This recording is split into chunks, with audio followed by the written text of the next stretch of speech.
Astaghfirullah. Alhamdulillah.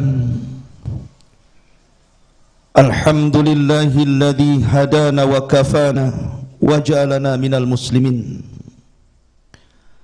Asyhadu an la ilaha illallah wahdahu rabbi la syarika lah. Wa asyhadu anna Muhammadan abduhu wa rasuluhu alladzi la nabiyya ba'dah.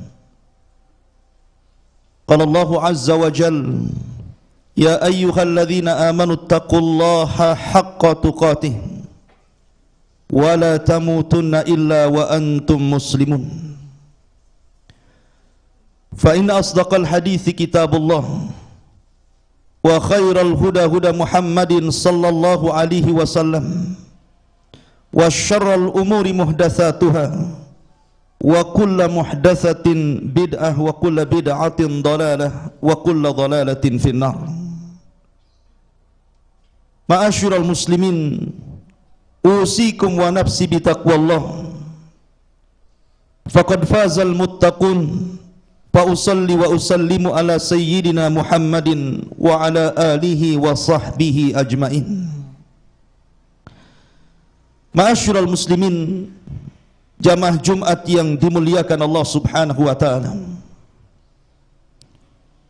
Salah satu yang bisa menyelamatkan manusia ketika manusia berada di padang mahsyar adalah dua perkara. Pertama syafaat, dan yang kedua rahmat dari Allah Subhanahu wa taala. Sebagaimana hadis Nabi sallallahu alaihi wasallam, syafa'atil malaikatu wa syafa'an nabiyyun wa syafa'al mu'minun wa lam yabqa illa arhamur rahimin. Kelak pada hari kiamat para malaikat akan memberikan syafaat kepada manusia. Begitu juga para nabi dan juga orang-orang yang beriman. Ketika tidak ada syafaat lagi, maka mereka hanya bisa ditolong dengan kasih sayang Allah Subhanahu wa taala atau rahmat dari Allah Jalla fi'ula. Ma'asyiral muslimin yang dimuliakan Allah Subhanahu wa taala. Namun di sana ada umat Rasul, umat Muhammad sallallahu alaihi wasallam. Ada orang-orang yang tidak memperoleh syafaat sama sekali. Dan ini bahaya. Sebab salah satu yang bisa menyelamatkan kita, salah satunya adalah syafaat. Dan yang terakhir adalah rahmat dari Allah Subhanahu wa taala. Itu pun kalau Allah mau. Siapakah mereka? Orang-orang yang tidak akan mendapatkan syafaat dari umat Rasul sallallahu alaihi wasallam. Kata para ulama ada 6 kelompok. Mereka tidak akan dapat syafaat sama sekali. Yang pertama, dari umat Rasul sallallahu alaihi wasallam yang melakukan kesyirikan, menyekutukan Allah Subhanahu wa taala. Di mana Allah Subhanahu wa taala berfirman dalam Al-Qur'an, la in asyrakta la yahbatanna amaluka wa la takunanna minal khasirin. Kalau engkau berbuat syirik, menyekutukan Allah Subhanahu wa taala, hancur semua amalan kalian dan kalian termasuk orang-orang yang rugi. Dan Allah Subhanahu wa taala menjelaskan di mana mereka tidak akan dapat syafaat, dan Allah katakan wala tanfa'uhum syafa'atu syafi'in. Dan siapapun yang memberikan syafaat tidak ada manfaat diberikan kepada orang-orang yang menyekutukan Allah Subhanahu wa taala. Kemudian yang kedua, orang-orang yang suka mencaci, orang-orang yang suka memaki, orang-orang yang suka melaknat. Sebagaimana Nabi sallallahu alaihi wasallam bersabda, la yakununa la'anuna syufa'a wala syuhada yaumal qiyamah. Para pencaci dan pemaki, para pelaknat, mereka tidak akan dapat syafaat dan mereka tidak akan jadikan saksi pada hari kiamat. Padahal umat Rasul akan menjadi saksi bagi umat-umat sebelum Rasul. Ma'asyiral muslimin yang dimuliakan Allah Subhanahu wa taala, betapa banyak di masyarakat kita ini orang yang mudah mengeluarkan kata-kata kotor, terkadang kata-kata binatang dengan mudah dan entengnya. Padahal konsekuensi orang yang tidak bisa menjaga lisan dan suka mencaci memaki, maka Nabi SAW pastikan orang ini tidak dapat syafaat, bahkan tidak akan jadi saksi pada hari kiamat. Kemudian yang ketiga, para pendusta syafaat itu sendiri. Orang yang mendustakan syafaat, al-jaza min jinsil amal, maka balasannya sebagaimana perbuatannya. Ketika dia mendustakan syafaat, maka dia tidak akan dapat syafaat. Nabi SAW bersabda, "Man kadzdzaba bisyafa'ati falaysa lahu fiha nasibun." Siapapun yang mendustakan syafaat, maka dia tidak akan mendapatkan syafaat sedikit pun pada hari kiamat. Kemudian yang nomor 4, mereka orang-orang yang lari daripada syariat Rasul sallallahu alaihi wasallam, yang jauh dari petunjuk Nabi sallallahu alaihi wasallam, sebagaimana hadis haud, hadis telaga. Kita tahu bahwa setiap para nabi itu punya telaga, dan telaga ini menentukan haus dan tidaknya kita di padang mahsyar. Bagaimanapun ketika Anda berada di padang mahsyar, maka matahari didekatkan 1 mil di atas kepala, Anda bisa rasakan bagaimana panasnya dan bagaimana hausnya. Tetapi orang yang meminum dari telaga Nabi SAW, falam yadma abadah, maka dia tidak pernah haus selamanya. Ketika ada sekelompok orang mendatangi telaga Nabi SAW, tiba-tiba diusir. Kemudian Nabi SAW memanggil-manggil mereka dan mengatakan, ummati, ummati. Dalam riwayat, ashabi, ashabi. Mereka adalah umatku ya Rabb. Mereka adalah umatku ya Rabb. Biarkan mereka masuk, biarkan mereka minum dari telagaku. Tapi Allah Subhanahu wa taala mengatakan, ya Muhammad, innaka la tadri ma ahdatsu ba'daka innahum ghayyaru wa baddalu. Wahai Muhammad, engkau tidak tahu apa yang mereka lakukan sepeninggalmu. Mereka sudah berubah, mereka sudah tidak ikut lagi ajaranmu, mereka lari daripada syariatmu, mereka jauh dari petunjukmu. Mereka lah orang-orang yang melakukan perbuatan bid'ah dan juga mengekor kepada hawa nafsu, maka mereka tidak akan dapat syafaat pada hari kiamat, naudzubillah. Kemudian yang nomor 5 dan yang nomor 6 disebutkan dalam satu redaksi hadis. Kata Nabi SAW, sinfani min ummati lan tanalahuma syafa'ati yaumal qiyamah. Ada 2 kelompok, kata Nabi SAW, pada hari kiamat tidak akan disentuh syafaatku. Kata Nabi SAW, ada 2 kelompok pada hari kiamat tidak akan disentuh syafaatku sama sekali. Kemudian Nabi SAW menyebutkan yang pertama, imamun zalum, pemimpin yang zalim. Pemimpin yang zalim. Maka para pemimpin yang zalim tidak akan dapat syafaat. Justru sebaliknya, para pemimpin yang adil, Nabi SAW bersabda, sab'atun yudhilluhumullahu fi dhillihi yawma la dhilla illa dhilluh.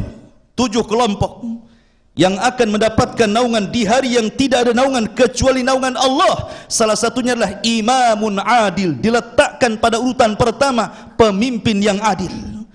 Maka sebaliknya, para pemimpin yang zalim, yang mereka justru jauh daripada hukum-hukum Allah, menjauhi Al-Quran dan Sunnah Nabi SAW, dan memilih hukum-hukum manusia, sehingga mereka memutuskan tidak pernah adil. Karena siapapun yang jauh daripada syariat Allah, maka jauh daripada keadilan. Maka pemimpin yang seperti ini akan dijauhkan dari syafaat Nabi SAW. Kemudian yang terakhir, nomor 6, dalam redaksi hadis yang sama, kata Nabi SAW, kullu ghalin marikin, setiap orang yang melampaui batas dalam agama sehingga dia keluar dari Islam.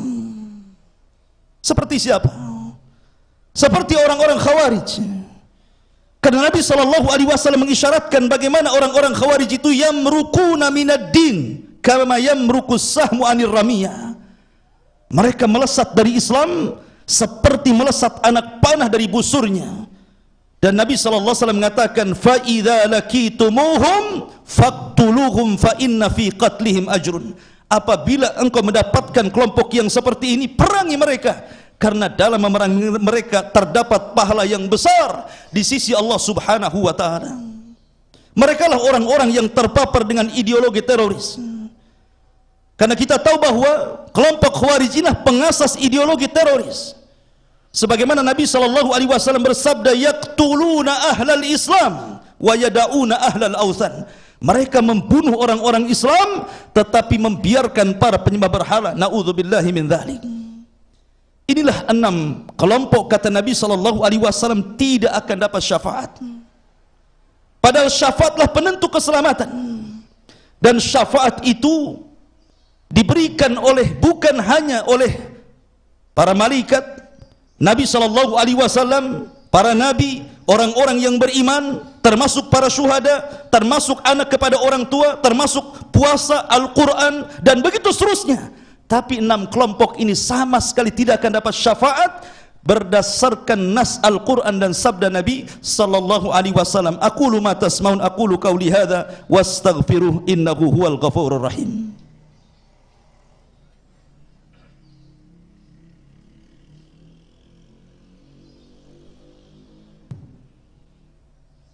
Alhamdulillah wassalatu wassalamu ala rasulillah wa ala alihi wa sahbihi wa mawalah wa la hawla wa la quwata illa billahi wa ba'du.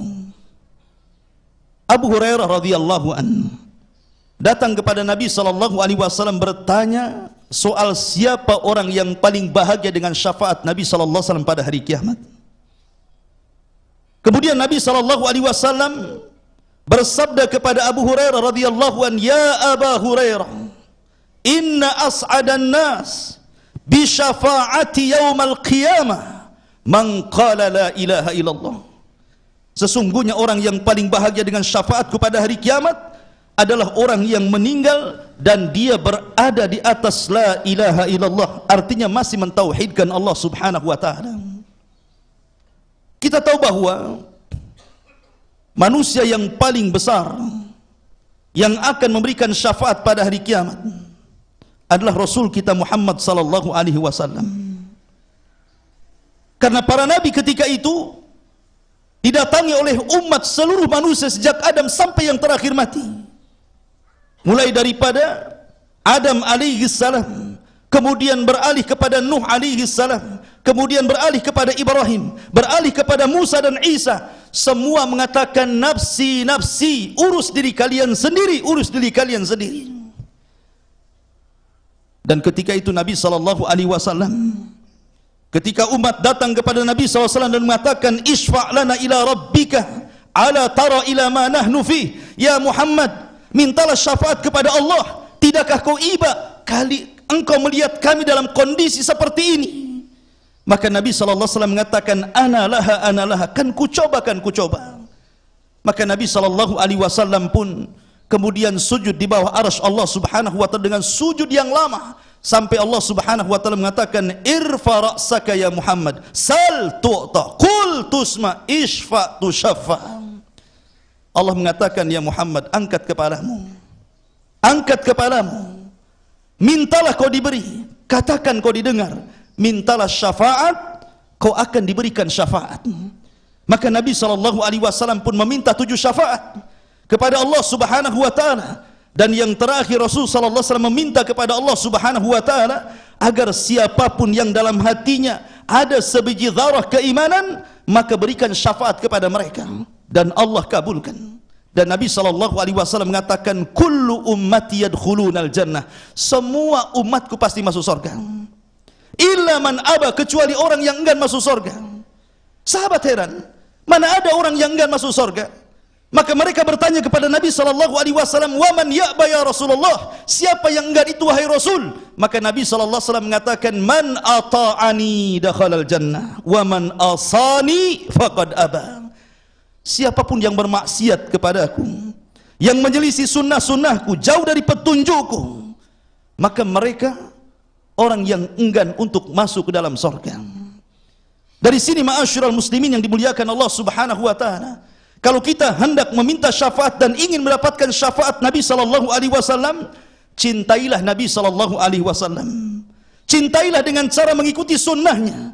Bukankah Allah yang mengatakan dalam Al-Quran, Qul in kuntum tuhibbunallah fattabi'uni yuhibbukumullah. Katakan ya Muhammad kepada umatmu, kalau kalian merasa cinta dengan Allah, ikuti aku, niscaya Allah akan berikan kecintaan kepada kalian. Bukan hanya itu saja, wa yaghfir lakum dzunubakum, Allah akan ampuni dosa-dosa kalian. Dan mencintai Nabi sallallahu alaihi wasallam bukan hanya sekedar di lisan. Mencintai Nabi sallallahu alaihi wasallam juga dalam perbuatan. Kemudian juga diletakkan dalam hati. Hati kita cinta kepada Rasul, diucapkan lewat salawat. Kemudian kita lakukan lewat perbuatan, berusaha untuk menjalankan sunnah Nabi sallallahu alaihi wasallam dan menjauhi perkara-perkara yang tidak diajarkan Nabi sallallahu alaihi wasallam. Mudah-mudahan khutbah yang singkat ini bermanfaat. Innallaha wa malaikatahu yusalluna 'alan nabi.